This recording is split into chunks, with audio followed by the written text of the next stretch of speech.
New players in Last Day on Earth are so excited about unlocking multiplayer, while veterans are generally disappointed with Sector 7. But a lot of players don't realize that Kefir has been secretly creating an amazing multiplayer experience.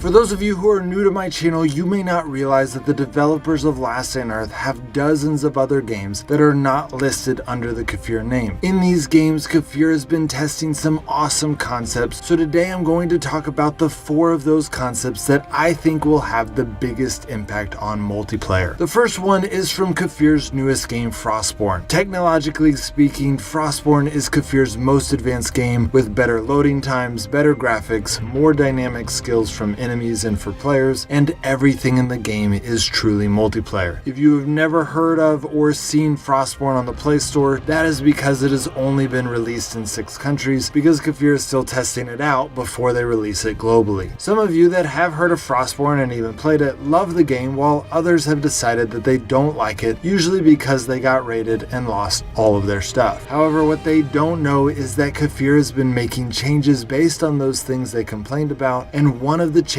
they made in this last update is going to make a huge impact on Last Day on Earth multiplayer. If you guys have not seen Abdullah's video with the 28 changes Kefir made in their last Frostborn update, I strongly recommend that you do so, because it was an amazing update. But one of the most important changes they made is that now some of the items have been labeled personal items, meaning that they can only be picked up by the person that originally found that item. So if someone kills you in a zone, you can go back to that zone naked and get all of your personal items back, and those items can never be raided from your house. More importantly, Kefir did a fantastic job of choosing which items to make personal. For example, Kefir made items that you use to raid other players' bases personal, so that a player can't use your own stuff to continue raiding your own base. I think this is a brilliant change, and it has a ton of other implications. Now, this could be used poorly, like if Kefir made it to where all purchased items were personal items. That would make the game really pay to win, but right now Kefir has implemented the change very well. The second concept that I think will make a huge impact is actually from Last Day on Earth itself. A lot of people don't know that the Last Day on Earth devs recently changed Sector 7 to where it is now hosted at local servers, meaning that someone from North America will never naturally see someone from Europe. However, they also implemented it to where when a player joins a party with other players from other servers, they will jump servers for that interaction so that they can play with each other. This was done in response to my video comparing Last Day on Earth and Frostborn, where I showed that Frostborn has significantly less lag due to using regional servers. And it is an absolutely brilliant change because it allowed Alice, which is the lead developer of Last Day on Earth multiplayer, to fulfill his idea of a global multiplayer while fixing all of the lag problems that Sector 7 was having. And I think the implications may be even bigger than that. And I think that other games are going to copy this model because it allows players to play with their friends from all over the world without having to deal with the lag of a global game. The third concept is from the frozen treasure chest in Grim Soul Survival's newest update, which was Kefir's first introduction of the concept of a zone of control within the Last Day on Earth style of game. Now, the devs did not tell me that this was for the intention of testing mechanics for multiplayer, but I have a strong suspicion that it was, because zone-based multiplayer mini-games are really popular in MMOs, and I think that they would be even more fun in the Last Day on Earth context because strategy and positioning is already a strength of aerial view game. The fourth and final concept is again from Frostborn, in which they changed it to where when you enter a PvP zone, you have the option to choose whether or not you want to enter a solo or team zone. Ironically, sometimes it's safer to enter a team zone because often there are less predators, but the point is that when Last Day on Earth implements multiplayer, they will probably implement it in such a way that someone can have a solo or team experience within the same game, and that they can choose to switch back and forth between that solo or team experience based on how many friends they have that are also playing that game. This is again an extremely brilliant move by Kefir because it allows you to customize exactly what type of experience you want from Last Day on Earth. So I hope that gets you guys excited about multiplayer in Last Day on Earth. I know it's been a long wait and it still doesn't look like real multiplayer is coming anytime soon, but I think that is because Kefir doesn't want to mess up what they already have going going well with Last Day on Earth. So they're testing out on their other games to perfect it before they would ever implement it into Last Day on Earth, which is smart because Last Day on Earth is making them a lot of money. Well, that's it guys. Hope that helps you get excited about the future. I've been getting a ton of sponsorship offers lately, but almost all of them are trash games or trash apps. Honestly, it has been exhausting researching them and trying to find good sponsorships for this channel so that I never recommend something to you guys that isn't worth recommending. So in the meantime, liking, subscribing, watching my gameplay channel, or supporting me on Patreon are all ways that you can help me keep doing what I'm doing.